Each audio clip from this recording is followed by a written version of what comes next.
My daughter-in-law sent my wife an 18-dish Thanksgiving list and ordered her to cook it entirely alone. So I booked us both a first-class flight to Turks and Caicos and left a single note on the empty dining room floor.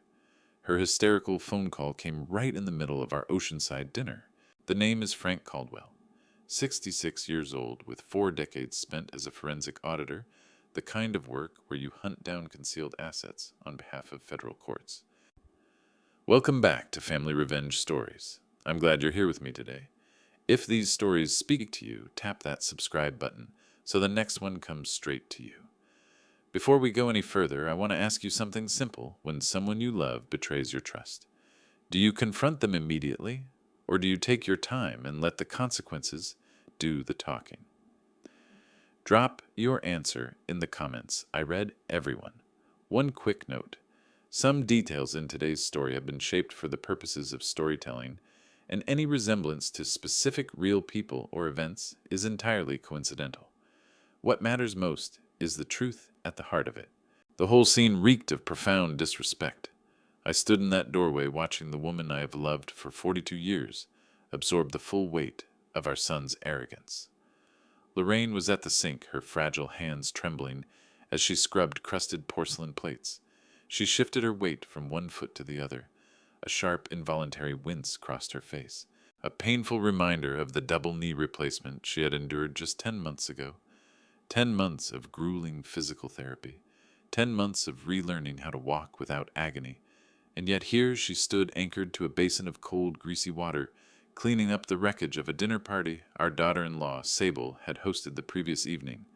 Sable had insisted on using our spacious Naperville home to entertain her circle of friends, declaring her own apartment too cramped for the occasion. Lorraine, always the peacemaker, had agreed. She had kept herself out of the way, and now she was paying the physical price for that graciousness. I watched the tremor moving through my wife's shoulders. I watched how she leaned her full weight against the marble counter just to remain upright. The anger that took hold in my chest was not a sudden explosion. It was a cold, creeping frost. The absolute crystallization of 40 years of blind paternal leniency finally freezing solid. I crossed the kitchen without a word. Silently, I took the abrasive sponge from her wet, shaking hands. I turned off the faucet. The quiet that fell over the room was heavy. I guided Lorraine by the waist, steering her away from the sink and lowering her carefully into the padded chair at the kitchen island. I handed her a towel. I pulled out my phone and dialed Derek. 3 rings before he picked up. The ambient noise of his downtown Chicago financial office filtered through the line. I skipped the greeting entirely. My voice came out low, controlled a tone I had reserved exclusively for hostile witnesses during my auditing career. I told Derek to contact a professional cleaning service and dispatch them to my house within the hour to deal with the mess his wife had left behind. I expected an apology. I expected the son I had raised to recognize the sheer entitlement of leaving his recovering mother to scrub his wife's wine glasses. Derek scoffed a sharp, dismissive sound, utterly stripped of respect. He told me I was overreacting. He claimed Sable was simply overwhelmed, frantically preparing for her wealthy parents' upcoming holiday visit. He suggested I stop making a fuss over a few dirty plates, adding that Lorraine needed the movement anyway to keep her joints from stiffening. He spoke to me not as a father, but as an inconvenience he had no patience for. He spoke of his mother not as a person in pain, but as an unpaid domestic resource who ought to be grateful for the distraction. I did not argue.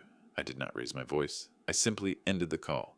The line went dead, and the silence returned. I looked over at Lorraine, who sat rubbing her aching knees, her gaze fixed on the floor to conceal her tears. In that precise moment, my son ceased to be my son. He became a liability. He became a target. I settled Lorraine with a cup of hot tea and withdrew to my study. The room was lined with thick, leather-bound volumes and heavy mahogany shelves, a sanctuary built on logic, numbers, and accountability. I opened my laptop. The screen's glow spread across the dark wood of my desk.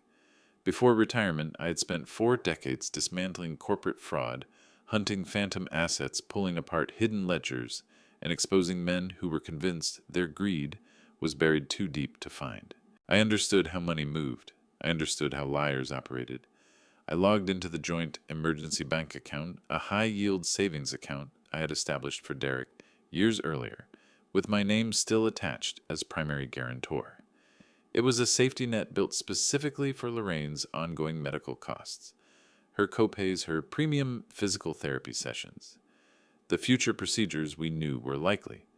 It was the financial wall I had constructed around my wife's health. I pulled up the transaction history. The numbers did not align. The balance was drastically, horrifyingly low. A systematic bleed revealed itself in cold digital ink. I scanned the data, my eyes moving down each line. Thousands of dollars had been siphoned away through rolling transfers over the preceding 6 months. No single desperate withdrawal for a legitimate crisis, but a calculated, methodical extraction. Precise amounts, engineered to slide just beneath the threshold of automated bank alerts. I did not panic. I became an auditor. I traced the routing numbers and followed the digital trail through the banking network. The trail ended at a car dealership, specifically a Gold Coast district. Luxury European auto dealership in Chicago's Gold Coast district in Chicago. Derek had been draining Lorraine's surgical recovery fund to lease a top-tier luxury SUV. He was bleeding the money intended for Lorraine's physical therapy to finance a leather-seated status symbol designed to impress Sable's parents. The betrayal shifted in my mind, evolved from emotional negligence into outright calculated theft. Derek had looked at his mother's suffering, looked at the funds set aside to ease that suffering, and concluded that his wife's vanity ranked higher. He had stolen her comfort to purchase a facade. I sat in the quiet of my study, the blue light of the screen reflected in my eyes. I felt no sorrow, only the absolute terrifying clarity of a man who has just been handed permission to act. The heavy thud of the front door slamming open broke the stillness. No knock, no greeting. Sable came striding into the living room, her designer heels striking the hardwood in sharp, rhythmic percussion that carried down the hallways. She walked straight past me as I stepped from my study, didn't so much as glance in my direction. She moved directly toward the kitchen where Lorraine was still resting. Sable reached into her expensive handbag and produced a thick, cream-colored envelope, embossed paper, heavy, pretentious.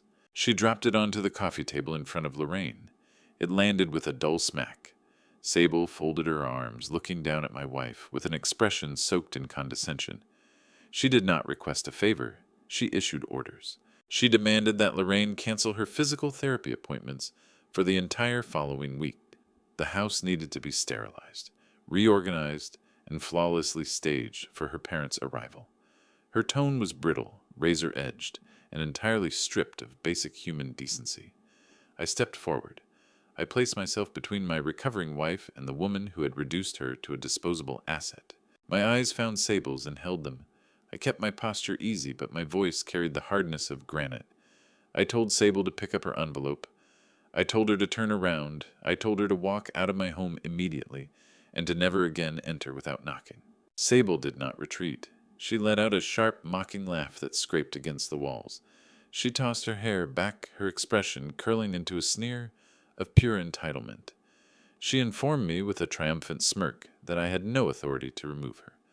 She stated that Derek had already made her a promise that our home would be entirely at her disposal for the holiday week, our presents cleared out if need be. Her eyes traveled slowly around the living room, raking over the crown molding and the antique furnishings we had spent decades acquiring. "This old place is the least you can offer," she said, her voice thick with venomous privilege. "My parents are used to a certain standard. Derek knows this is the only way we can host them without being humiliated. You should be grateful we're willing to use it." She turned on her heel. The aggressive click of her shoes faded down the hallway. The front door slammed, rattling the picture frames against the walls. I stood in the center of my own home, the echo still ringing. I looked down at the thick, embossed envelope on the coffee table resting there like a venomous snake coiled to strike. I did not touch it yet. I looked at Lorraine. Her hands were clasped tight in her lap, trembling, her eyes wide with the full recognition of what our son had allowed his wife to become. I crossed to her. I knelt beside her chair, ignoring the ache in my own aging joints. Both her hands were shaking when I wrapped mine around them. I made her 3 promises, each one delivered without a tremor of uncertainty. She would not prepare a single dish. She would not clean a single surface, and the comfortable fiction Derek and Sable had been living inside was going to splinter apart with them underneath when it fell. Behind me, as I turned back down that hallway, the hard rhythm of my daughter-in-law's designer heels was still punctuating the quiet of a house that belonged to us. Something in the air had gone sour thick with the particular rot that follows an act of breathtaking nerve. I found my way to the kitchen. Slanted afternoon sun pushed through the slats of the blinds, laying hard diagonal shadows along the floor. Lorraine had pulled herself onto the wooden stool at the island counter. She was not making a sound. What she was doing was worse than crying. She was folded inward with the voiceless, airless sorrow of a woman who had devoted her life to this family, and had just been shown in writing that none of it had registered. Her fingers, bent slightly from all those years of work she had poured into our home, were pressed to her face. The fullness of her defeat was visible in every line of her body. 10 months earlier, I had sat at her hospital bedside, while the anesthesia from a brutal double-knee replacement slowly released its grip. I had been there when she gritted through the grinding agony of learning to walk again, one excruciating step at a time, driven entirely by the hope of being well enough to chase after the grandchildren she had always assumed our son Derek and his wife Sable would eventually bring into the world. And now here was that same woman, unbroken through all of that, coming apart over a thick sheet of cream-colored paper. I crossed to her side, set a firm hand on her shoulder, and let my eyes drop to the documents Sable had hurled onto our coffee table pages Lorraine had carried to the kitchen the way you carry a verdict. What lay on that counter was nothing as innocent as a request. It was an instrument of humiliation. The paper was heavy embossed, rendered in a precisely composed typeface that gave the cruelty a kind of contemptuous elegance. Technically, it was a Thanksgiving menu, but it bore no resemblance to the warm, handwritten roster of beloved recipes Lorraine had spent 40 years of marriage refining. It read like a commission for a 5-star catering operation, an 18-dish production. No suburban kitchen in Naperville was built to handle. My eyes moved down the list, and with every line the absurdity deepened. A heritage breed turkey, to be basted with a custom citrus glaze every 15 minutes, saffron-infused potato gratin, hand-poached quail eggs with creme fraiche, brioche loaves baked entirely from scratch, and running along the bottom a military precision timeline specifying the exact moment each elaborate course was to be carried into the formal dining room. A professional chef surrounded by a full kitchen brigade could not have executed this without strain. A 64-year-old woman with 2 artificial knees and a medical order to limit time on her feet had no business attempting it at all. But the workload, staggering as it was not what made this document lethal. The real venom had been saved for the closing paragraph. When I reached it, something inside me dropped into ice. Sable had gone beyond issuing cooking instructions. She had choreographed the entire social performance of the evening. Our finest antique china was to be retrieved, polished, and arranged on the table. The delicate floral patterned set that had passed to Lorraine from her own mother, all of it staged for Sable's affluent parents. Then came the directive that stopped me cold. Lorraine was to be kept invisible. Once company arrived, she was to stay behind the kitchen door. She was permitted to push serving dishes through the swinging partition to Derek, but she was expressly forbidden from taking a place at the table. Those exact words carved themselves into me. Sable had put it plainly: older guests undermine the aesthetic of a contemporary, refined celebration. My wife, who had thrown her arms open to Sable the day she entered this family, who had sat up nights knitting things for her, who had fed her at this table more times than I could count, was described as a threat to the curated image Sable's parents were meant to witness. It was the clinical, premeditated deletion of a person. I stood there holding that paper, then looked across at Lorraine's face, streaked and raw. This kitchen had been the living center of our family's holiday life for 3 decades. I could see Derek at 5 or 6 years old, perched on that identical stool, kicking his feet in the air, angling for a stolen spoonful of Lorraine's pecan pie filling before anyone else arrived. She had never turned him away. She'd laughed and handed it over, flour on her apron, every bit of her love going straight into that food. She had made this room into something irreplaceable, and the child she had poured herself into had stood aside and let his wife strip her of her place in it. He had co-signed this degradation. He had put the weapon in Sable's hands. I said nothing. I did not raise my voice. Rage is an unreliable instrument. It blinds you and announces you in equal measure. Over 40 years as a forensic auditor, pulling apart concealed offshore structures, exposing the financial architecture of men who thought they'd hidden their crimes forever, I had come to understand that the most annihilating force available to any human being is not fury. It is the cold, precise application of focused attention. A fraudster does not break when you shout at them across a conference table. They break when they understand quietly and completely that you have already found everything. I set my eyes on that 18-dish menu one more time. This was their hidden ledger. This was the full accounting of what they were. I eased the pages out from under Lorraine's hands. She lifted her face toward mine, eyes swollen, expression fractured, with a confusion that almost undid me. She said she couldn't imagine how she would survive standing at that stove for 3 full days. She was already thinking about whether a tall stool might let her cook without putting too much weight on her knees, still searching even now for some way to satisfy a command designed to break her just so the household wouldn't fracture. She was still mothering a son who had long since stopped treating her as a person. I quieted her with a word. I kissed her head. I told her with no ambiguity left in my voice that she would not be touching a single pot or pan. The pages sat in my right hand and seemed to carry actual mass, the gravity of Sable's presumption and our son's silent endorsement of it pressing down through the paper. I left the kitchen without hurrying and moved through the house toward the front room. My shoes found the hardwood in an even cadence. The silence was so complete that ordinary sounds took on new weight, the refrigerator's low drone, the unhurried tick of the grandfather clock standing watch in the hall. I came to a stop at the broad brick fireplace at the far end of the living room. The grate was bare and cold, resting between seasons. On the wooden mantel sat a small box of matches. I did not shred the pages. There was no impulsive crumpling, no flash of theatrical anger. I extended the cream-colored manifesto over the iron grate with a level hand, then dragged a single match across the striker. Sulfur hit the air sharp, quick gone. I brought the small flame to the corner of the embossed pages and held it there. The fire found its footing fast. It worked steadily through the thick stock, reducing Sable's precisely chosen typeface to black curls drifting upward. I watched it reach the saffron potato gratin. I watched it take the quail eggs. I watched it erase line by careful line the passage declaring that my wife was too aged, too provincial, too much of an embarrassment to occupy a chair at her own table. I kept my hands steady until the heat climbed to my fingers.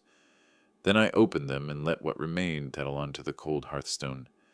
Standing alone in the stillness of that room, I watched the final orange threads dim and die. Something altered in me permanently in that moment. The patient father, the one who had looked the other way at his son's mounting self-involvement, who had constructed elaborate justifications for Derek's financial recklessness and his retreating affection, that man was ash now too. What remained was the auditor, the one who operates in the clean, hard language of evidence, accountability, and consequence. Derek and Sable had been using this house as scenery for a performance of wealth they did not possess. They had been drawing on reserves we had built across a lifetime. They wanted every advantage our decades of discipline could provide, while systematically writing us out of the story. They were convinced our love gave them permanent leverage over us. They had mistaken a parent's devotion for an inexhaustible line of credit they could overdraw without penalty. That calculation was about to be corrected at considerable cost to them. I made my vow to those fading coals in silence, and I did not waver. There would be no raised voices, no pleading, no confrontations staged in the kitchen doorway, no appeals for elementary decency. A dispute requires two sides willing to bargain, and I was no longer offering terms. What was coming would arrive quietly, completely, and without reversal. They had mistaken the structure holding them up for something permanent. It was not. The drive toward the city dissolved into a monotony of asphalt and the red smear of brake lights ahead of me. I left the radio off. The windows stayed up. I let the car hold its own silence, my pulse running cool and regular, beneath it pacing out the miles. I had spent 4 decades inside the machinery of corporate deception, sitting across from men who had redirected millions into the shadows, who kept their expressions friendly while their assistants fed documents into shredders down the hall. I knew the exact posture of greed. I knew the precise scent of a lie. What I did not know, what I was entirely unprepared for, was finding that same posture and that same scent in the boy I had raised. I parked the car in the underground garage of the towering glass building where my son worked. The elevator ride to the 38th floor was silent. When the silver doors parted, I stepped onto the plush carpet of his firm. The receptionist, a young woman with a rehearsed, polished smile, rose from her seat and asked whether I had an appointment. I did not stop. I did not look at her. I walked straight past her desk, ignoring her sharp calls for me to wait. I knew exactly where Derek's office was. I had paid for the tailored suit he wore on his first day in that building. I had celebrated the promotion that placed him in that corner office. I walked down the long corridor, my footsteps muffled, my purpose absolute. I pushed open the heavy glass door without knocking. Derek was seated behind an immaculate mahogany desk, eyes fixed on a dual monitor setup. He wore a crisp white shirt sleeves rolled to his forearms, a silver chronograph watch gleaming on his wrist. He glanced up, brow creasing in instant irritation rather than surprise. He did not greet me. He did not ask how his mother was holding up. He simply exhaled, settling back into his expensive leather chair, asking what I thought I was doing, walking into his workday uninvited. I crossed directly to his desk. I reached into my coat pocket and produced the charred, brittle remains of Sable's 18-dish menu. I dropped it dead in the center of his pristine workspace. The burnt edges crumbled on contact, scattering fine black ash across his perfectly ordered documents. I demanded an explanation. I kept my voice completely level, no shouting, stripped entirely of the fatherly warmth he had grown accustomed to exploiting. I asked him to explain why his mother, a woman who had spent the last 10 months grinding through agonizing physical therapy just to walk down a hallway, had been commanded to stand over a stove for 3 days and cook a feast for his in-laws. I asked him to explain why the woman who gave him life was explicitly directed to stay hidden in the kitchen like an unwanted stray dog, so she would not disrupt the aesthetic of his holiday dinner. I waited for the shame. I waited for realization to move across his face. I waited for my son to apologize, to claim he had not seen the letter, to swear he would make this right. Derek did not flinch. He did not brush the ash from his desk. He looked at the burnt paper, then raised his eyes to mine, eyes that were entirely hollow. There was no guilt in his gaze. There was only naked, unvarnished disdain. He leaned forward, elbows planted on the desk, speaking to me as though I were a slow, difficult child. He told me I was being overly dramatic. He told me I was derailing a crucial moment in his life over a few hours of cooking. He explained with chilling composure that Sable's parents were high-net-worth investors. He laid out how they held the keys to his next major promotion, how their social circle was the precise network he needed to penetrate to secure his future at the firm. He declared that this Thanksgiving dinner was not a family gathering, but a strategic business acquisition. He looked me dead in the eye and said that his mother's discomfort was a minimal sacrifice to secure his career. A minimal sacrifice. Those words hung in the sterile, air-conditioned air of his office. He had reduced his mother's physical agony and emotional humiliation to a bare transaction, a small fee paid, to purchase the approval of his arrogant in-laws. He did not stop there. Derek rose and began pacing behind his desk, fully surrendering to his own warped logic. He complained about the burden of aging parents. He complained that we weren't wealthy enough to impress Sable's family, that our place in Naperville was barely acceptable for hosting, and that Lorraine's presence would only draw attention to how ordinary and unremarkable our lives were. He stated that we owed him this. He stated that after everything he had to contend with, the very least we could do was stay out of the way and make him look good. He instructed me to go back home, apologize to Sable for burning her instructions, and make certain Lorraine followed the schedule to the letter. I stood motionless. I did not raise a hand. I did not raise my voice. I looked at the man pacing in front of me. I searched his face for the little boy who used to fall asleep on my chest. I searched for the teenager who had wept when his childhood dog passed away. I searched for the young man who had promised to always take care of his mother. The boy was gone. The boy was entirely, irreversibly gone. In his place stood a parasite wrapped in a tailored suit, a man who viewed his own family as nothing more than raw materials to be consumed and discarded for his personal advancement. He had not merely allowed his wife to disrespect us, he had orchestrated it. He believed his ambition granted him the right to strip us of our dignity. He believed that because I had always provided, I would simply absorb this abuse, as I had absorbed his financial recklessness for years. Derek stopped pacing. He looked at me expecting an argument. He was prepared to debate. He was ready to counter my outrage with more cold, calculated excuses. But an argument requires a belief that the other person is still capable of reason.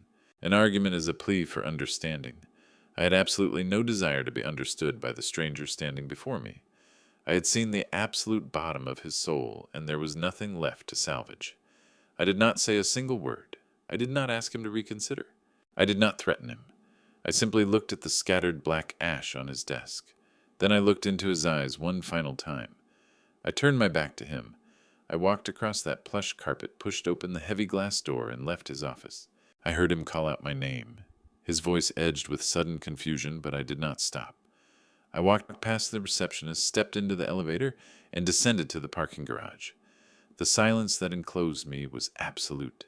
It was the silence of a man who has finished gathering evidence and is finally ready to hand down the verdict. My son wanted to treat his family like a business transaction. He was about to find out exactly what happens when the funding is permanently cut. The drive back to Naperville was a study in absolute mechanical focus. I did not turn on the radio. I did not roll down the windows to let in the cold autumn air. I kept both hands positioned precisely on the leather steering wheel, posture rigid, breathing measured and slow. For 4 decades, I had navigated the labyrinthine, deceptive world of corporate audits. I had spent my entire professional life sitting across polished tables from men who smiled warmly while actively destroying the livelihoods of others. I knew the precise anatomy of greed. I knew the distinct, undeniable scent of a lie. What I had not anticipated, what I had never prepared myself to face, was discovering that exact anatomy and that exact scent residing entirely within the boy I had raised. The city skyline faded in the rear-view mirror, replaced by the quiet, manicured lawns of my neighborhood. The contrast between the aggressive ambition of my son's office and the silent sanctuary of my own street was jarring. I pulled into the driveway. I shifted the car into park. I turned off the ignition. The silence of the vehicle settled around me, heavy and absolute. I did not feel anger. I did not feel sorrow. I felt only the cold, unyielding mechanics of a necessary execution. I unlocked the front door and stepped into the foyer. The house was painfully quiet. I moved softly up the carpeted stairs and peered into the master bedroom. Lorraine was asleep. She lay above the covers, her breathing shallow, her face drawn tight, even in rest. The mere anticipation of the holiday, the sheer terror of failing to meet the impossible demands placed upon her surgical knees, had drained her physical reserves completely. I watched her chest rise and fall. I looked at the medical brace resting on the bedside table. I made a silent promise to that quiet room. I closed the door gently and descended the stairs. I walked directly into the formal dining room. The room was vast, anchored by a massive custom-built mahogany dining table. It was an imposing piece of craftsmanship. It seated 12 people comfortably. It featured intricate claw feet and a surface polished to such a high gloss that it reflected the crystal chandelier hanging above it like a dark, deep mirror. Frank remembered the morning he and Lorraine had brought that table home 20 years back. They'd scraped together savings over months, picturing decades of holiday warmth around its edges, grandchildren's laughter feasts. Gratitude. Now every trace of that original meaning had been hollowed out. It was no longer the center of a family. It had been turned into a weapon. Sable had claimed it as her own personal platform. She had built her entire Thanksgiving vision around that single piece of furniture her wealthy parents installed at its head, marveling at the crystal and silverware while the woman who actually held the deed to the house was tucked away in the kitchen out of sight, treated like an unpaid servant, too embarrassing to display. The table was the literal stage for his wife's planned humiliation. Therefore, the table could no longer exist within these walls. Frank pulled his phone from his coat pocket. He wasn't looking for a donation center. He wasn't calling a standard moving company. He needed something immediate and irreversible. He searched for a high-end estate liquidator capable of rapid extraction. He dialed a local number. A man named Hatch picked up on the third ring. Frank spoke in a flat transactional tone. He described the 14-seat walnut antique. He laid out the matching chairs, the condition of the wood, the flawless upholstery. Hatch pushed back a fully booked schedule, no time for a proper appraisal. Frank cut straight past it. He offered the full set for a fraction of its actual market value, with one non-negotiable condition: every piece had to be off the property within 2 hours. Hatch paused, ran the numbers in his head, saw the margin, and agreed without another word of protest. The arrangement was finalized. Cold, efficient final. Frank stood in the dining room doorway and waited. He didn't pace. He didn't revisit the decision. He simply looked at the furniture, not as wood and fabric, but as a fraudulent asset marked for immediate seizure. Exactly 2 hours later, the low rumble of a heavy diesel engine broke the quiet of the suburban street in Naperville. A heavy diesel flatbed truck idled in the driveway. 4 men in Navy uniforms stepped out carrying thick, quilted moving blankets, heavy canvas straps, and power drills. Frank opened the front door before they could ring the bell. He directed them straight to the dining room. He stood in the corner, arms crossed, and watched the execution begin. The process was methodical and loud. The lead mover flipped the heavy dining chairs upside down, stacking them without ceremony. The other men dropped to their knees and crawled beneath the massive walnut table. The sharp, mechanical whine of power drills tore through the room. The sound caromed off the walls, harsh and grating, obliterating the usual stillness of the house. Heavy steel bolts clattered onto the hardwood floor. Thick metal brackets were tossed into a plastic bucket without care. The men communicated in short, clipped grunts as they lifted the enormous tabletop free from its base. Frank watched them wrap the dark, polished wood in thick gray blankets. He watched them yank the canvas straps, tight the metallic snaps, loud and final. Moving the piece demanded real effort. The men strained against the weight, their boots sliding slightly on the floorboards as they maneuvered the massive slab through the room, down the hallway, and out toward the open front door. Frank watched the chairs disappear 2 by 2. He watched the carved pedestals follow. He watched the men carry the very foundation of Sable's arrogant holiday scheme out into the cold afternoon air. With each piece that crossed the threshold, Frank felt a corresponding weight lift from somewhere inside the structure of the house. The physical clearing of the dining room mirrored beat for beat the systematic dismantling of his relationship with his son. Derek had demanded a stage on which to perform a false reality. Frank was ripping the floorboards out from under that stage. The movers came back for the final pieces. They swept the floor for stray bolts and handed Frank a digital tablet to complete the transfer of ownership. Frank signed with a single swift motion. The transaction was done. The men walked out. They pulled the heavy rear door of the flatbed truck down with a crash that echoed down the block. The diesel engine growled back to life, and the truck pulled slowly away, turned the corner, and was gone. Frank closed the front door. He turned the heavy brass deadbolt. The lock seated itself with a click, sealing the house. He walked back down the hallway and stopped at the threshold of the dining room. The transformation was absolute. The space was no longer a dining room. It was a cavern, a vast echoing rectangle of bare hardwood and empty walls. The floor held faint circular impressions in the polish, where the heavy trestle base had pressed for 20 years, temporary ghosts of a past that no longer mattered. The chandelier hung above, illuminating nothing. Frank stepped into the center of the room. His shoe struck the hardwood. The sound bounced off the drywall, sharp, distinct. Another step, another echo. The room felt immense, emptied of its purpose, emptied of its history, and entirely emptied of Sable's toxic ambition. Frank breathed in the air. The scent of lemon polish and aged wood was gone, replaced by the neutral, sterile smell of empty space. He spoke a single word aloud: empty, testing the acoustics of his newly bare territory. The sound came back to him hollow and clean. It was a beautiful, devastating emptiness, a perfectly cleansed slate. The first pillar of Derek and Sable's manufactured reality had been eradicated. There was no table for her parents to sit at. There was no stage for her to command.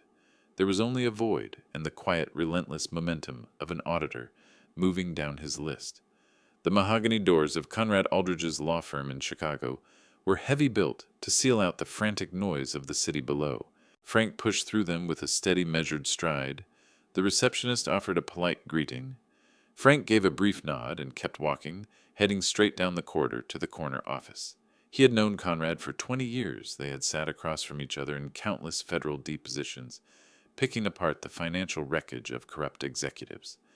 Conrad was a man who dealt only in verifiable facts, and today Frank was placing before him a ledger of deep personal betrayal. Conrad looked up from his polished glass desk as Frank entered. The lawyer read the shift in his old friend immediately. There was no easy warmth in the room today. Frank settled into the leather chair across from the desk. He unclasped his briefcase and drew out a thick stack of printed bank statements. He set them on the glass surface. The pages slid forward with a soft final sound. Frank told Conrad to look at the highlighted transactions. The lawyer adjusted his glasses and bent over the documents. Silence stretched through the office, broken only by the crisp rustle of turning pages. Conrad traced the highlighted lines with his pen. He found the systematic withdrawals from the Joint Emergency Fund. He followed the routing numbers straight to the dealership in Chicago's Gold Coast district. He looked up at Frank, his professional composure slipping just enough to let genuine shock show through. Conrad asked whether Derek had sought permission to borrow against Lorraine's medical fund.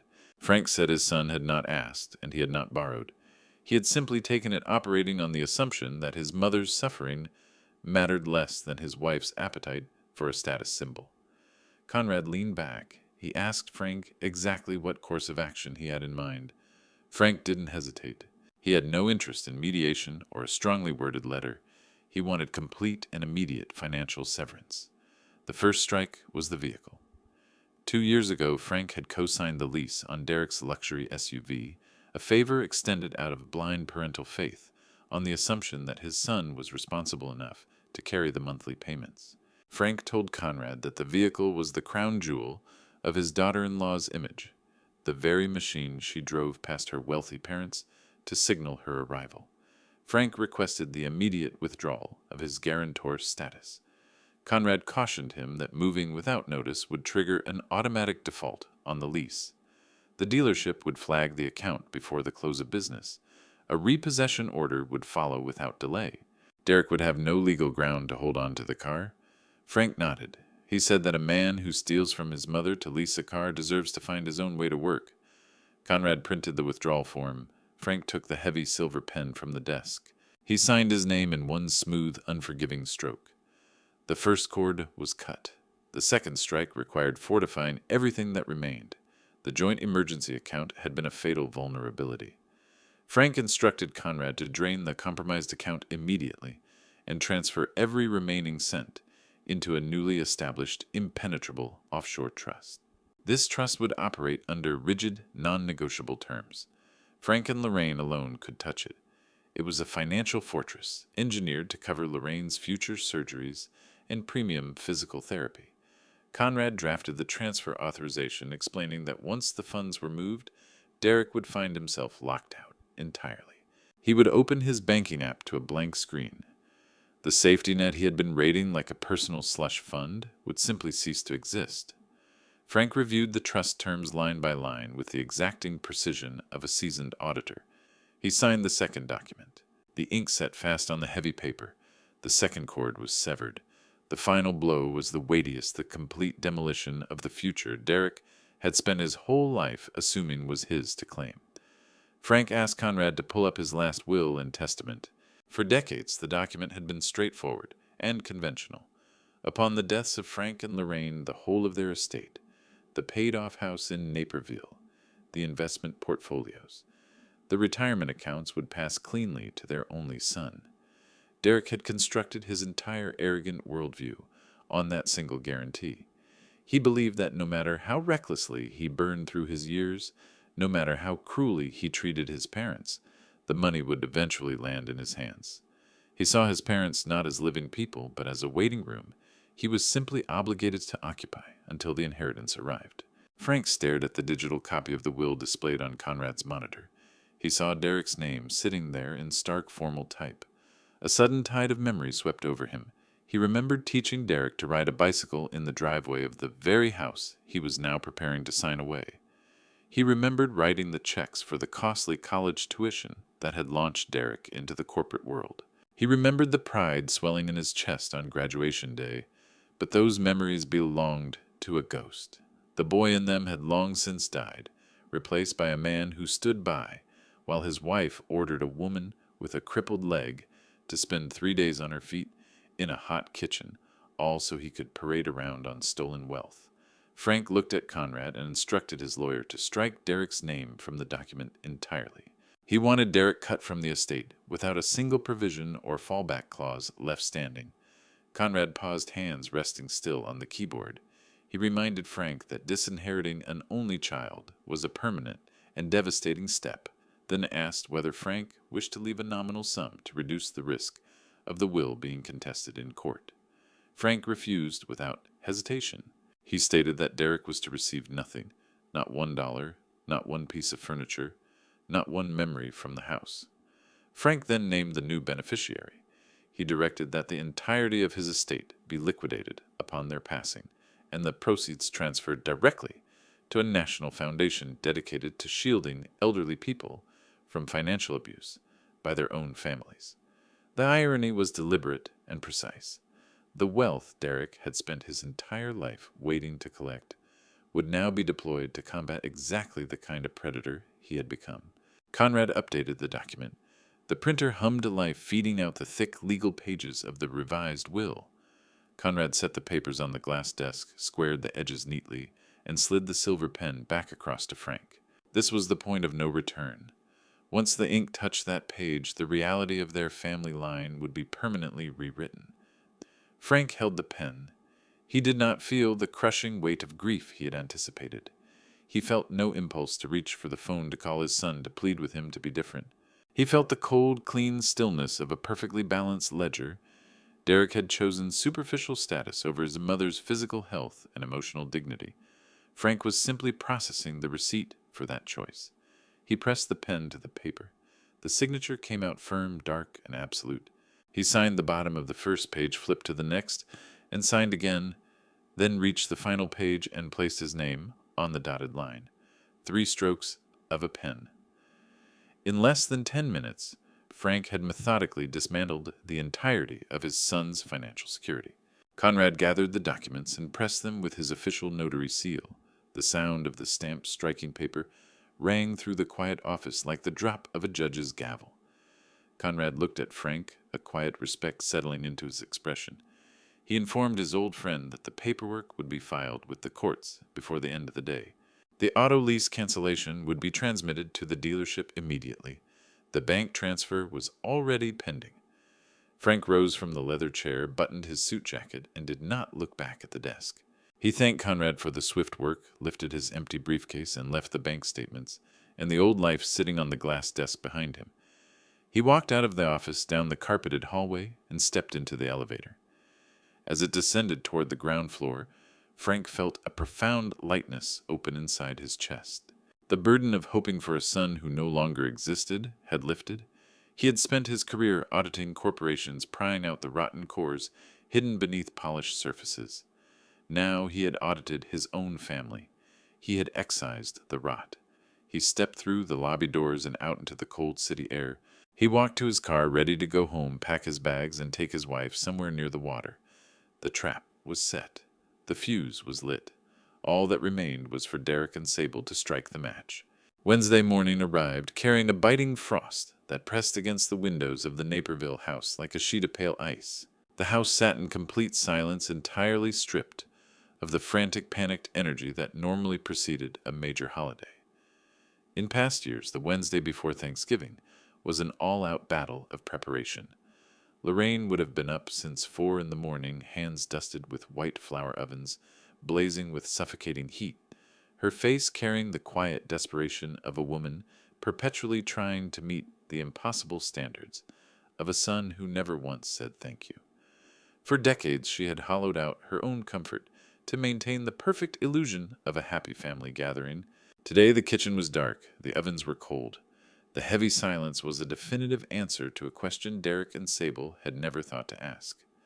Frank stood in the center of the master bedroom and reached up to pull two heavy leather suitcases from the top shelf of the closet. The leather was worn soft at the handles, a quiet testament to the decades he had spent traveling the country, dismantling the fraudulent financial empires of corrupt men. He laid the suitcases open on the bed. The zippers glided with a smooth metallic hiss. He moved with cold mechanical efficiency, pulling resort wear linen shirts and Lorraine's favorite colorful sundresses from the wooden drawers. He packed methodically. No heavy wool sweaters, no formal dining attire. He was packing for a complete atmospheric extraction for a life that no longer required either of them to bend themselves around the demands of an arrogant child.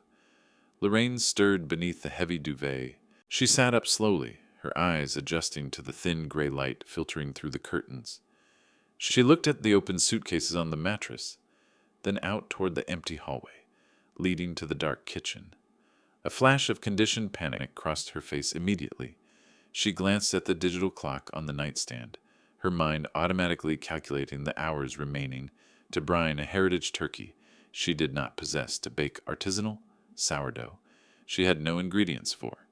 She swung her legs over the edge of the bedhands, reaching by sheer terrified habit for her rigid knee braces. Frank stopped her. He came around to her side of the bed gently but firmly, moved the braces out of her reach, and knelt down to meet her at eye level. He looked straight into her eyes and told her that her days of standing over a hot stove for people who openly despised her were over permanently. He told her to put on her most comfortable traveling clothes. Lorraine studied the steady, unyielding resolve carved into her husband's expression. She did not argue. She did not ask about the 18-dish menu that had haunted her all night. She simply nodded, placing her complete trust in the man who had protected her for 4 decades. Frank left her to dress and walked down the hall into his study. The room held the morning's chill. He opened his laptop, its bright screen cutting through the shadows like a blade. He pulled up a secure travel portal. He did not search for budget commercial airlines. He was not hunting for budget accommodations to stockpile cash for Derek's future emergencies. He accessed the funds he had successfully fortified the day before the substantial capital he had legally rescued from his son's grasping hands. He booked 2 first-class tickets to Providenciales. He chose a secluded luxury oceanfront resort, far removed from the noise and concrete of the mainland. When the portal prompted him to select a return date, he bypassed the field entirely. He purchased one-way tickets. The absolute finality of that transaction was deeply satisfying. This was not a vacation they were embarking on. It was a geographical and emotional boundary. It was the physical manifestation of the impenetrable wall he had just erected between their peace and Derek's greed. The confirmation email arrived with a quiet ping. The flight was scheduled to depart in exactly 3 hours. Frank closed the laptop. He opened the top drawer of his desk and withdrew a single sheet of heavy cream, laid stationery and a steel nib fountain pen. He walked out of the study and into the barren dining room. The empty space felt enormous. It was a cavernous void where the imposing walnut table had once commanded the room. The polished floorboards still held the faint impressions left by the trestle base, ghostly marks of a domestic life that had been forcibly retired. Frank knelt on the bare hardwood floor. His knees popped in the quiet room, a sharp reminder of aging joints, but he ignored the stiffness. He laid the heavy stationery flat against the cold polished wood. He uncapped the fountain pen. He did not write a long emotional letter. He did not catalog Derek's lifelong failures or detail Sable's endless cruelties. He did not demand an apology or offer any explanation for his actions. Explanations were instruments of negotiation, and Frank was entirely finished negotiating with terrorists. He wrote a single concise sentence. The ink flowed dark and absolute against the pristine cream paper. He placed the note precisely in the center of the room, right where the head of the table used to stand, exactly where Sable had intended to sit and preside over his wife's humiliation. The cream paper stood out like a beacon against the dark wood floor. It was a silent, devastating landmine waiting patiently for a footstep. Frank rose to his feet. He walked back to the foyer, just as Lorraine descended the stairs. She was dressed in a soft woven sweater and loose, comfortable trousers, her small leather handbag tucked under her arm. She stopped at the bottom of the stairs and looked into the empty space where the formal dining room once lived. Her eyes widened slightly at the stark, shocking reality of the missing furniture. She looked at the single cream note resting on the floorboards. She did not ask what it said. She did not ask where the table had gone. She looked at Frank. She reached out and gripped his hand tightly. Her fingers were warm, anchoring him to the only thing in this house that still truly mattered. Frank picked up the two heavy leather suitcases. He opened the front door. The biting morning frost hit their faces, crisp and sharply awakening. They walked out into the driveway, leaving the warmth of the house behind them. Frank loaded the luggage into the trunk of their sedan. He opened the passenger door for Lorraine, waiting until she was safely and comfortably seated, before closing it with a solid thud. He walked around to the driver's side and slid behind the wheel. He pressed the ignition. The engine purred to life, a steady, reliable hum, dissolving the silence of the sleeping neighborhood. He pressed the visor button to bring the garage door down. He did not look back at the sprawling Naperville house that had consumed so much of their lives. He shifted into drive and eased away from the curb. They moved through the winding, affluent streets of their neighborhood as the city slowly stirred around them.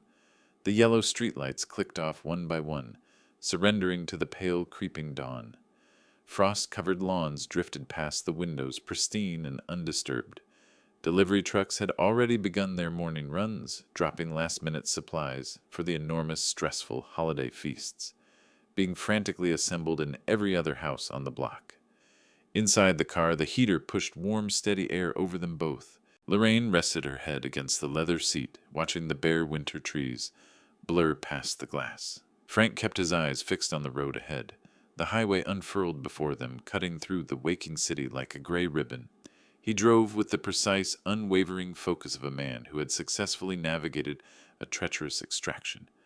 For years he had operated under the foolish illusion that giving more would eventually yield respect. He had believed that swallowing insults and writing checks could preserve family harmony. He understood now with crystalline clarity that compliance only bred contempt. Derek and Sable had fatally mistaken his silence for weakness. They had mistaken Lorraine's quiet grace for eternal servitude. They pulled up to O'Hare International Airport. The massive glass and steel terminals rose against the brightening sky. Frank navigated the complicated tangle of departing traffic, pulling smoothly up to the first-class drop-off zone. A uniformed porter approached, immediately lifting their heavy leather bags from the trunk and settling them onto a brass cart.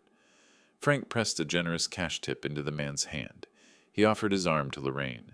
They walked through the sliding automatic doors into the bustling, overwhelming warmth of the terminal. The building was an absolute hive of holiday chaos. Stressed families hauled oversized suitcases, while children's cries cut through the constant drone of the public address system. Frustrated travelers argued across ticket counters. But Frank and Lorraine moved through the frantic, panicked crowd inside a serene, untouchable bubble. They bypassed the long, winding security queues and stepped through the priority screening gates without a pause. They found their way to the private luxury airline lounge. The space was hushed and insulated, heavily scented, with fresh ground coffee and polished leather. Frank located a secluded table by the expansive floor-to-ceiling windows, overlooking the busy tarmac. He ordered them both a warm breakfast from the attendant. Lorraine took a slow sip of her chamomile tea. She looked out at the massive commercial jets, pulling up to the gates, preparing to carry thousands of anxious people toward their mandatory, stressful family obligations. She looked back at Frank. The tight, painful tension that had gripped the corners of her eyes for months was completely gone. She did not look like a woman terrified of a relentless cooking schedule. She looked like a woman who had just been handed back the keys to her own life. Frank drank his black coffee. He watched a silver plane taxi down the long runway, its engines building to a roar as it readied for takeoff. He knew precisely what was unfolding back at the house. He knew the silent countdown had already begun. He knew that in roughly 24 hours, Sable would unlock that front door expecting the rich smell of roasted turkey and a perfectly staged dining room, ready to impress her parents. He knew Derek would walk in expecting to assert his dominance over his aging parents, without a second thought. Frank took another slow, deliberate sip of his coffee. The trap was perfectly laid. The financial safety nets had been burned to ash. The stage had been physically dismantled and hauled away. All that remained was to board a plane, cross the ocean, and wait for the spectacular explosion. The landing gear retracted with a soft mechanical thrum as the aircraft banked out over the water. Below the clouds, the ocean stretched out like an endless sheet of hammered silver. When the plane finally touched down on the tarmac, the golden hour light of Providenciales washed over the runway. The sky was saturated with deep, bruised purples and brilliant burning golds. Frank watched Lorraine as she gazed out the window. For the first time in 3 agonizing years, the perpetual shadow of anxiety that had lived behind her eyes finally began to lift. She breathed in the humid tropical air as they stepped off the plane, and a small, genuine smile found her lips. It was a fragile thing, but it was real. They were met at the gate by a private driver who carried them away in a climate-controlled vehicle. The drive to the coast was a blur of lush green palms and vibrant exotic flowers. The resort was a sanctuary of wood and stone perched above the crashing surf. They were checked into a penthouse suite overlooking the vast expanse of the ocean. The air inside the room was thick with the scent of sea salt and blooming jasmine. Frank walked to the floor-to-ceiling glass doors and slid them open. The sound of the waves rushed in, displacing the sterile hum of the city life they had left behind. Lorraine stepped out onto the balcony and drew a deep, steady breath. She looked out at the horizon where the sun was beginning to slip beneath the water. What I'm about to share with you changed everything. Not just what I knew, but what I understood about the kind of person my own son had quietly become behind closed doors. The stakes were higher than I ever wanted to admit. Before I tell you what happened next, if someone in your own family had been working against you in silence, would you walk away, or would you make sure they felt every consequence? Frank joined her and took her hand. Her skin was warm, and for the first time in 10 years, her pulse felt steady and calm. No schedule pressed down on them here. No turkey to prep. No brioche to pull from the oven. There was only the sound of the ocean and the crushing reality of their new life beginning. Frank stepped back into the suite and pulled his phone from his pocket. He held the screen in front of him for a long moment, unmoving. He went into the settings and manually cut the cellular network off entirely. He wanted no stray signal from the mainland reaching them here. He linked the device to the hotel's secure, encrypted Wi-Fi instead. That was the one thread he kept connecting him to the world he had just taken apart. He opened the security camera application showing a live feed of their Naperville home. The display flickered on, revealing the interior of the house they had left behind. The living room sat like a stage with no performers. The dining room was something else entirely. Where the walnut table had stood, there was now a hollow, cavernous void. It looked like a tomb built for a life that had ceased to exist. Frank zoomed in on the bare hardwood floor and could make out the small white note he had placed precisely at the center of the room. It waited there like a lonely sentinel in the dark. He knew his son's schedule better than his own. He knew that in exactly 22 hours, Derek and Sable would roll their luxury SUV into the driveway. They'd come loaded with grocery bags and their expectations of a perfect holiday. They'd push through the front door with the supreme confidence of people who believed they had successfully trained their parents into permanent submission. They would move into the dining room, expecting the stage fully set for their strategic acquisition. Frank watched the screen. He could almost see the confusion that would cloud their faces when they discovered the centerpiece of their grand design had simply disappeared. He could see that note sitting there waiting to be read. He could see the entire structure of their arrogance beginning to crack. The house was primed and ready to collapse spectacularly. Every piece of the trap was armed and locked. Frank sat on the edge of the plush bed, watching the feed from thousands of miles away. For the first time, he understood what peace actually meant. It was the ability to watch your enemies unravel from a position of absolute safety and complete indifference. He rose and walked back out onto the balcony where Lorraine sat waiting. Stars were beginning to emerge over the water. He decided tonight would mark the first night of the rest of their lives. He dragged a chair up beside hers and watched the darkness settle over the ocean. They did not speak of the house. They did not speak of Derek. They sat together in the quiet dark of paradise, letting the sound of the waves carry away the wreckage of the years behind them. The trap was set, and the clock was running. Frank closed his eyes and let the rhythm of the surf pull him towards sleep, free of the weight his son's failures had pressed onto him for so long. The Providenciale's sun hammered the wide wooden balcony, laying a brilliant, unbroken sheet of gold across the teak floorboards. It was exactly 2 hours in the afternoon on Thanksgiving Day. No frost here, no biting wind rattling the glass or cutting through the bones. The air was thick with the sweet, intoxicating scent of blooming jasmine and the sharp, clean edge of sea salt. Below our penthouse suite, the ocean moved in rolling, rhythmic waves, a turquoise expanse so wide and vivid it seemed to absorb every ounce of anxiety we had carried across the miles. Lorraine sat in a cushioned rattan chair, eyes closed, face tilted up toward the warmth of the tropical sun. She looked younger than she had in a decade. The deep stress lines carved around her mouth, the permanent tension that gripped her jaw, every holiday season gone, completely vanished. Beside her, a private chef hired for the afternoon serving grilled Caribbean snapper was quietly assembling a seafood platter. The rich scent of garlic-drawn butter and fresh-caught fish mingled easily with the breeze drifting off the water. It was a meal that tasted like pure, undeniable liberation. My tablet rested on the small glass table beside a sweating glass of iced tea. The screen was dark, a silent black mirror, throwing the blue sky back at itself. I had cut every cellular connection the moment we touched down at Providenciales. No frantic calls could penetrate this sanctuary. No sharp, demanding messages from angry children could disrupt the steady, calming rhythm of the surf. The one line I kept open to the mainland was a heavily encrypted, dedicated connection to the security cameras I had installed at the perimeter and throughout the main rooms of our house in Naperville. I picked up the device and touched the screen. The application loaded immediately, indifferent to the miles between us. The interface opened onto a grid of high-definition feeds. The house was perfectly still. The living room sat in the dull gray light of a late autumn afternoon. Dust drifted lazily through the cold, motionless air. The kitchen was immaculate, the ovens dark and cold, the marble counters stripped bare, completely empty of the frantic, stressful preparation that should have been well underway. It was a silent mausoleum built to house shattered expectations. Then a notification flashed silently across the top of the tablet. Motion detected at the front driveway. I leaned forward, elbows on my knees, breath slowing to a measured, deliberate rhythm.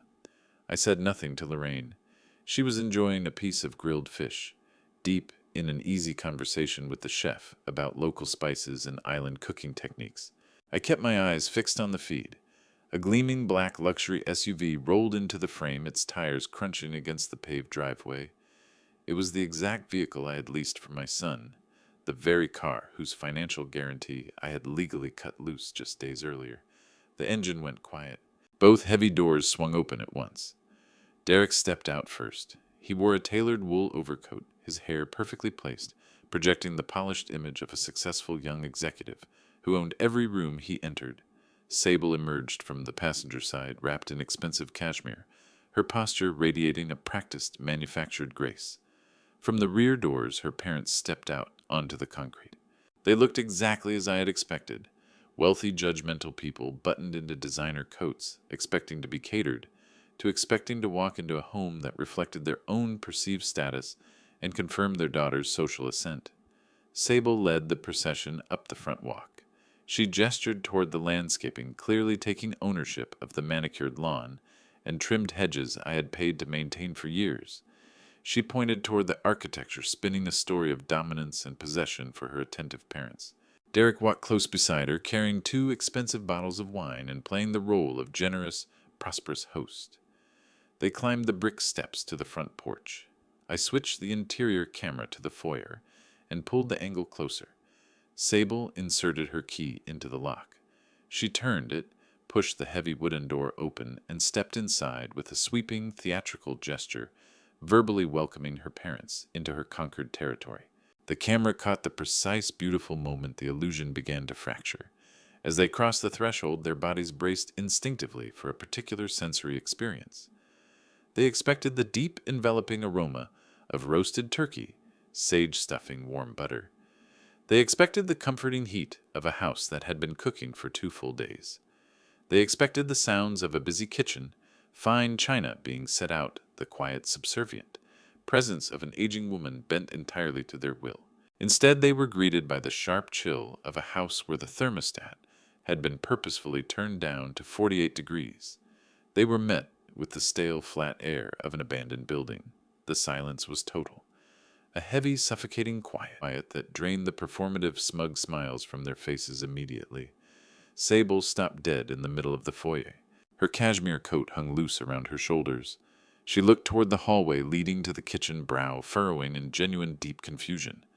She called out Lorraine's name. The audio feed picked it up cleanly. It was not a warm greeting. It was a sharp, irritated command.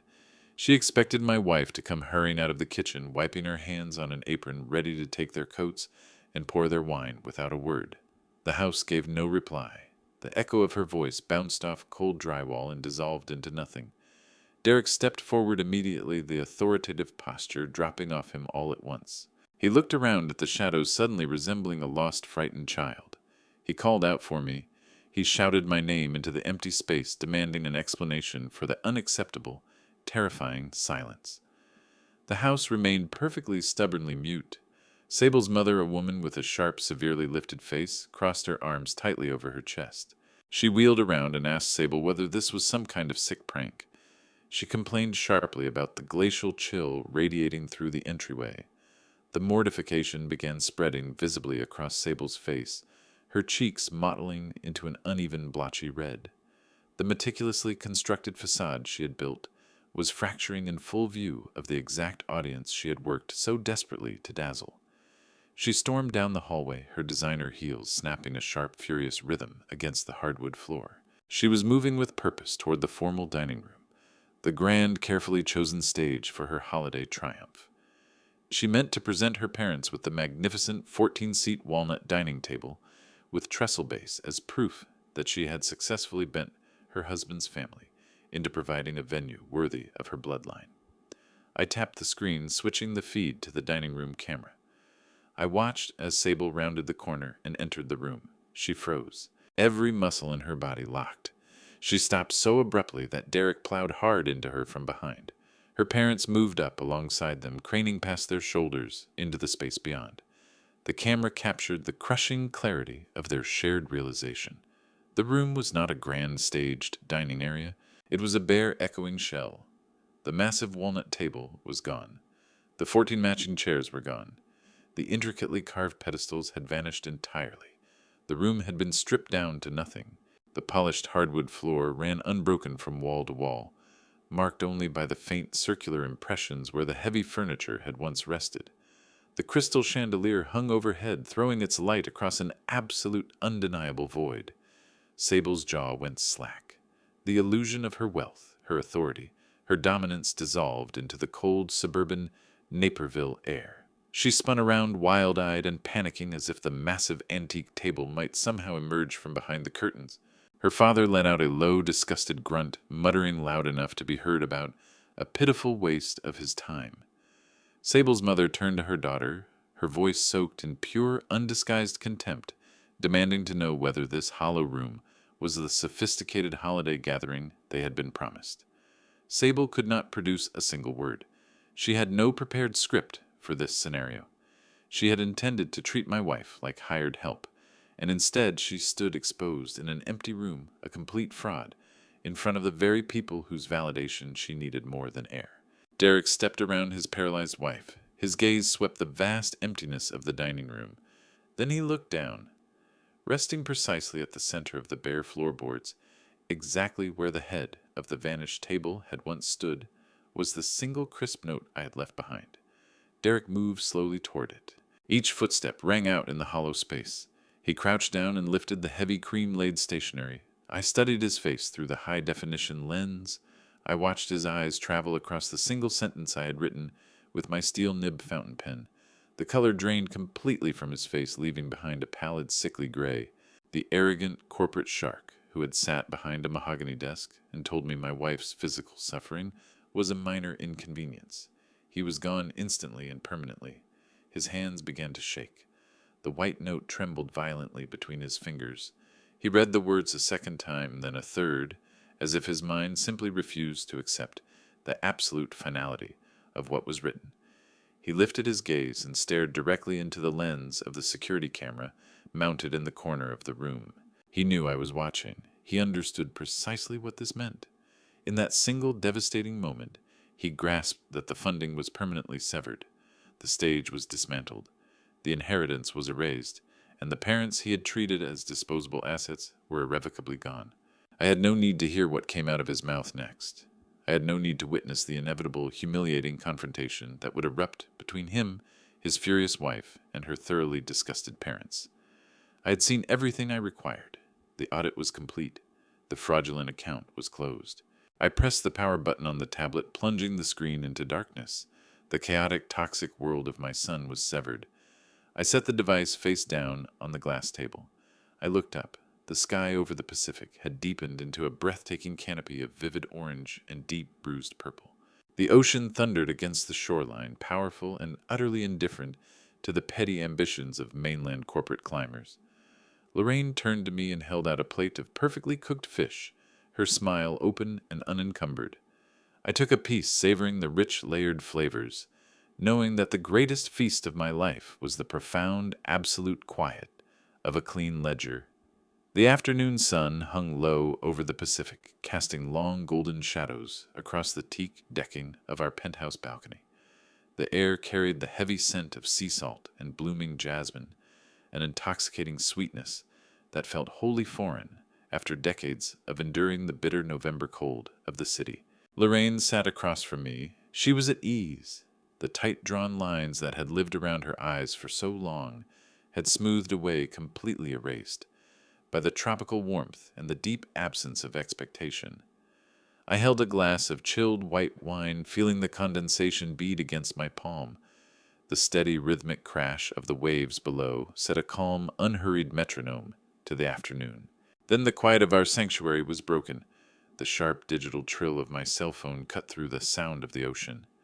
I had shut down the main network connections, leaving only the hotel Wi-Fi active for the security cameras, but I had deliberately kept the voiceover internet protocol line open for precisely this moment. I looked down at the glass table. The screen glowed against the shaded surface.